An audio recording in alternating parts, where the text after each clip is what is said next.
The crazy thing about this Wolves versus Nuggets game, they did this without Rudy. They put on the best display of defense without the defensive player of the year. How was that possible? Because their whole team got defense, and Wemby should have won it, but without even having Rudy, how are they able to put on such a great display of defense? How did they do it?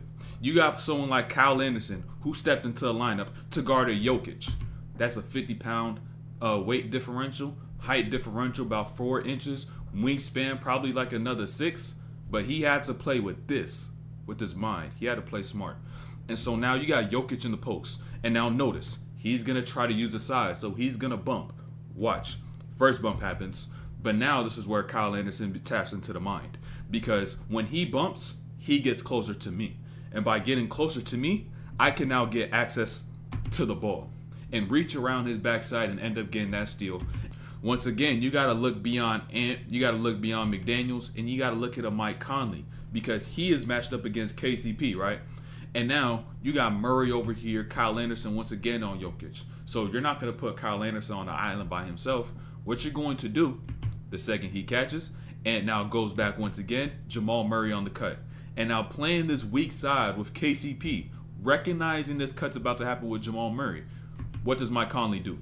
Jump out, boom, get a hand on that, force Murray to turn his back so he can't even pass the ball at this point. And Cat's also coming over. You're seeing bodies and you can't do anything, right? Whole team is locking up the Denver Nuggets. Let's keep it pushing, bro. Just notice what they're going to do going forward. This is immaculate.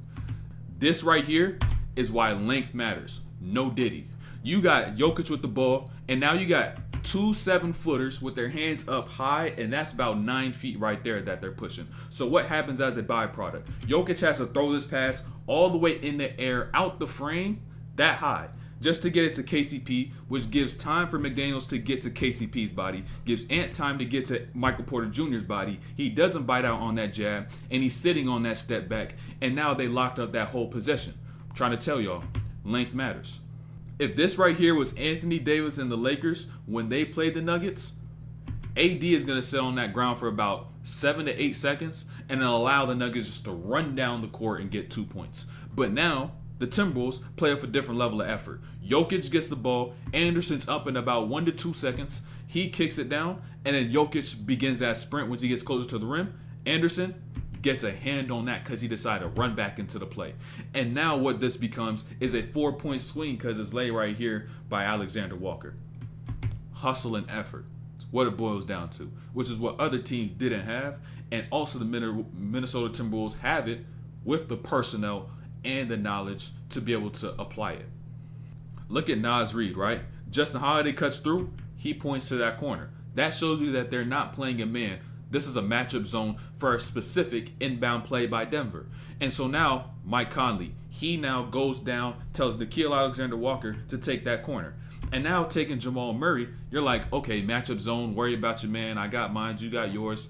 But it's not even just that simple. Because when you begin to extend your vision beyond just the person that you're guarding and try to seek and make plays and make the right plays, watch what happens.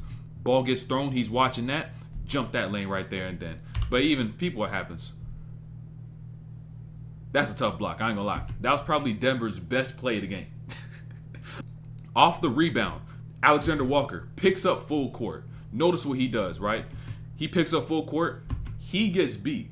When y'all get beat in these scenarios, you decide to ride your defender's hip all the way up the floor. Watch what Walker does, right? He just instead hollows out so then he could get back in front while Murray sought contact.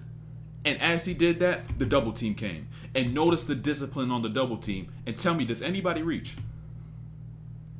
Hands showing the whole time. Hands showing the whole time. Straight jacket.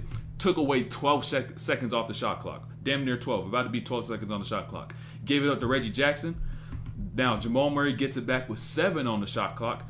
And now watch what they have. This is the first time they run any sort of action within the amount of time allocated on the clock.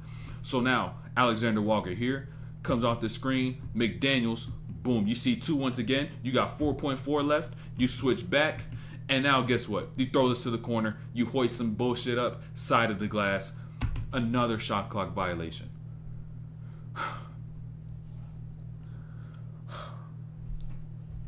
I don't know if I've ever seen defense this good in my life. I don't know if I've ever seen defense this good for 48 minutes in my life. Especially when you take into account who they're going against, which is the best offensive team in the NBA. If Nickeil Alexander Walker is working that hard defensively, you have the right to pull any shot you want at certain times, right? And this isn't a bad one, so watch him, right? Look at Walker. He points to that weak side. Look at Jamal Murray. He turns to that weak side. And what does that allow Walker to do? Come off this pin down, and then he ends up catching right here. I got to hoist one up just because I'm putting in so much effort in defensively. I miss it. But this is where a lot of y'all defer from a player like Alexander Walker. He just bricked that right there, called his own number on a shot that might have been a little unfiltered.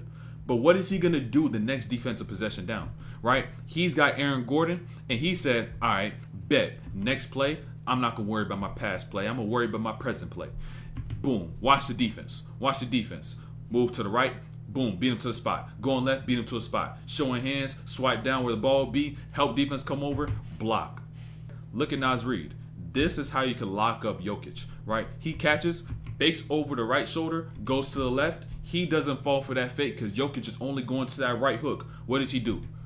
Boom, block that. Ain't fooled by it. Watch Mike Conley. He left Justin Holiday just so he could get into the paint and take away his space. So now he gets back to that right hand. Boom, swipe by Conley. And this is how you got to guard Jokic. Lead him to this hand, his left hand, because it's substantially worse than his right. So you got Holiday stepping up with the screen with Conley. They trying to get Conley on Jamal Murray, but the Wolves not having it, right? And so when Conley decides to hedge, watch how fast he gets back. He sprints back, so now Alexander Walker has the room to be able to chase over the screen, and as a byproduct of that, of being able to have that room, he's able to now clear that screen and watch that left hand. Stop that pocket pass, and they get the turnover. Get this down in transition, and guess what you get rewarded for? Because the effort you put in defensively, not just on that play, but the whole game. Transition three from that left wing, bucket. But this is a real defender. He's celebrating, right? He's celebrating. He canceled his celebration just so he could go back and play defense. That's a mother who love to play defense. That's somebody who's locked in, who's really trying to win the game. And y'all got to understand, this series might get ugly. Watch Mike Conley right here with Justin Holiday.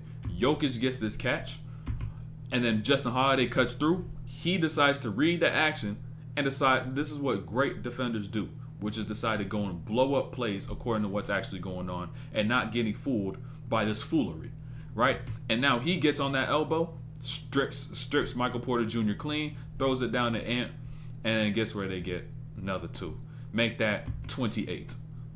If y'all just know offense and how players will get to certain spots and what they'll do when they get there as you guard them, just thinking as an offensive player when you make those moves, it's going to make defense easier. Because when Nickeil Alexander Walker gets clipped on the screen and he's out the play, right? He's on Murray's hip. The only play he could make is a play on the ball. And on the ball, understanding where the ball is going to be, because when you try to gather and you bring that ball to your midline, I swipe down, boom, it goes off of you out of bounds. They called it a foul, it got overturned. Pay attention, because he brought that ball to that midline while he tried to make that step into the middle of the floor. Alexander Walker's picking up Murray full court, right?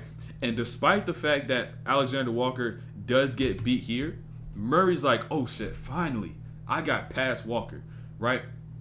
But this is fool's gold because you get past Walker and now Ant picks up on you, and I also reach from behind, so you enter that ball pickup early. And not only does Ant pick up on you, I also now got Cat stepping over from that weak side, and now you, boom, break that leg. A lot of y'all players wonder, how can I guard a player who is faster than me? Watch Naz Reid, right? This is how you do it. You see that space between him and Jamal Murray? That's the most important part. That's range. And so this what this allows Naz Reid to do is be able to now beat Jamal Murray to a spot. And when Jamal Murray tries to get separation, it allows me to be able to use the length that I have that's in my advantage because he has the speed, and I'm able to contest that shot, and now I could get that stop. That's the most important part. Jokic even got the rebound. Guess what? We showing bodies on the boards. And now, boom, let's now secure that stop. Right now in transition, Denver has a 4-on 1.5. Jokic passes this to Gordon. Gordon throws this between his legs to MPJ. Guess where the ball goes? But most importantly, look at the body language, right? Notice this. You got three teammates all hanging their head. That's how you know a team is defeated.